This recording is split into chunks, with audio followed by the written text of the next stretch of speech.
Welcome to the digital age of education. Technology is an impressive support for teaching and allowing students to complete work in their own method. But with so much technology being produced in society, we have to wonder, should there be a minimum age for the use of student technology in classrooms? Growing up, I was a part of the generation where we remember playing outside and getting dirty, but we also still had access to TVs and a family computer. That all I really used it for was the Windows Paint feature. I was fortunate enough to still be able to play on one of these splinter-ridden playgrounds before they were all torn down and replaced with metal ones, for the better. Technology is all around us in a large variety of formats. I feel comfortable saying that everyone at least has a cell phone, no matter the style. I know that for me personally, I have more tech than I know what to do with. I have my phone, a laptop, a desktop computer, an iPad, and 2 different sets of Bluetooth headphones. It wasn't always this way, though. As I got into middle school, Apple's iPod was becoming the new cool item that everyone wanted, which then gave way to the beginning of the iPhone and touchscreens and tablets. Then very rapidly, the flip phone that I had loved, the NV2 with a full keyboard, became obsolete. Education today has integrated technology into so much of the curriculum that it can be overwhelming at times. That's not to say that technology hasn't had an incredibly positive impact on learning. 52% of schools in the United States report that the quality of teaching and learning has improved. For a more detailed understanding of its impact, 30% say it's improved collaborative work among students, 41% say students are more active in their learning, and 27% say it's helped students develop critical thinking skills.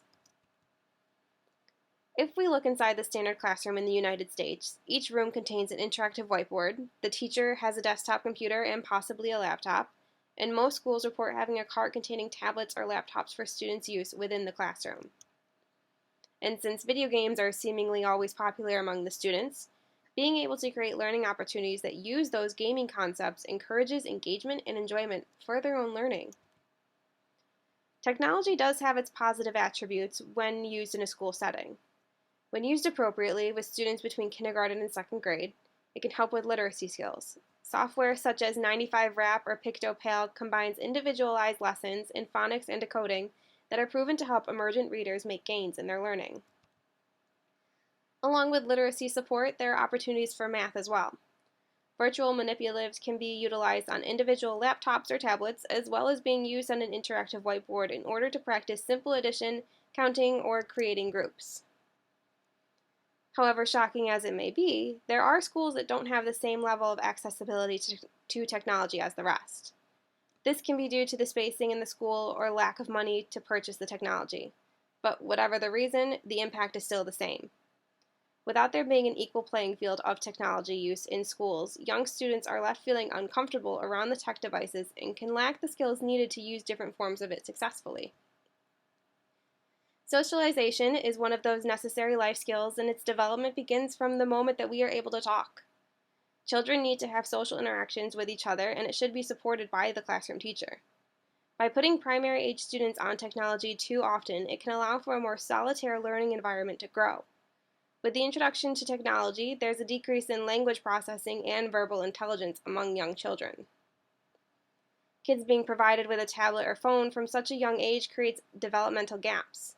The most notable being, kids are unable to navigate their own discomfort and soothe themselves. Primary age students are lacking creativity in problem solving or creating pieces of art, since they are never given the opportunity to be bored and left to their own discomfort. A bored kid can be an incredibly creative kid. When technology or software is introduced to a school, most often there's not accurate training provided to the teachers that will be using it. If a teacher is not entirely sure how a program works, its success within the classroom will be minimal and generates more gaps in student learning if they're not able to understand what the program is asking them and its sole purpose. Creating a learning environment that places an emphasis on using technology to learn pushes out any aspect that comes with the traditional method of teaching, including the loss of whole group discussion, experiments, or group projects. Without these opportunities, students aren't being given the chance to solve interpersonal problems. Ideas of traditional teaching support primary students in their current and future learning. Technology's integration into the school setting, teachers report having a more passive learning style with their students, meaning with the use of tech in the students' learning, They aren't as actively engaged with the material and can show a disinterest in their learning. Students need to be encouraged to interact with their learning material instead of just accessing it or watching it as a video. Fun fact: kids that have a cell phone pick it up at least 72 times a day. Alright, so maybe it's not that much of a fun fact, but it goes to show how much of a distraction screens can be for children. Technology provides an extra stimulus that takes their focus away from being actively engaged in the material being taught to them. When using technology for primary students, it should be done wisely and with meaning.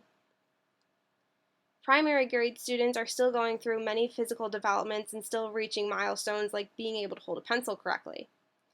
Research has shown that kids between the ages of 5 and 7 are at an increased risk of cardiovascular concerns, obesity, and a decline in physical activity when they are using technology for more than 2 hours a day.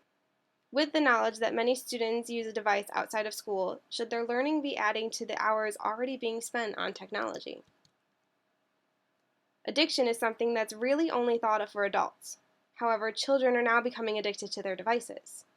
Not only does this cause physical problems, but it also negatively impacts the growth of independence in young students, affecting the social well-being of young students more so than it does the older ones. While technology definitely has found its place within education, it shouldn't be used for all students. Primary students are still developing milestone skills when they enter school, and unfortunately, technology is delaying these skills or stopping them from improving as the child grows older. Educational settings should keep technology within the intermediate grades and higher in order to have a more successful learning rate.